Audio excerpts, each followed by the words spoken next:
book called The Shining by Stephen King. It's a book about the Torrance family, and it all starts with Jack Torrance, the husband, who loses his job as a college teacher because of aggression issues. He needs to find a job to support his family, so he becomes the innkeeper for the Overlook Hotel for the winter. The family goes up there, and when they get there, it's okay for a while, but then things start getting creepy, moving on their own, and Jack starts acting different than he used to. As the book goes on, it gets creepier and scarier, and it's really thrilling, and it keeps you reading. I really liked reading The Shining because it was really scary, and it was a horror, and I love reading horrors, and there's a lot of supernatural things in there, and supernatural stuff piques my interest. I have not read much that is similar to this book because Stephen King did a very good job of making it very unique.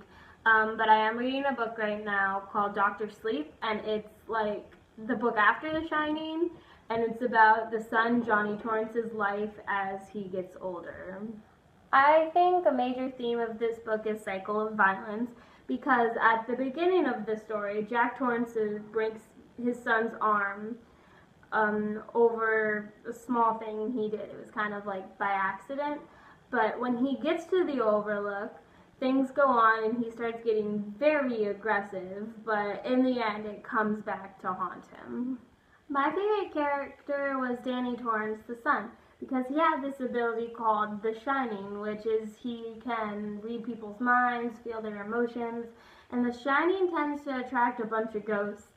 And the Overlook had a bunch of ghosts. So it was really cool while reading the book to read his experiences and what happened to him, and yeah. I don't think I experienced anything similar to the action in this novel because it was very crazy in a level that I don't think would really happen to anybody.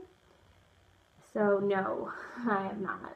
I personally found this book to be a quick read just because I got really into it. I read it within a week, and I read it on my phone, and it was about 1,600 pages, so I mean, if you get into it, it could be a quick read, but if you don't, it might take you a while. I rate this book an 8 out of 10 because it was amazing, and I literally couldn't put it down, but sometimes I had to reread things to understand what was happening and make sure what I read was what I really read.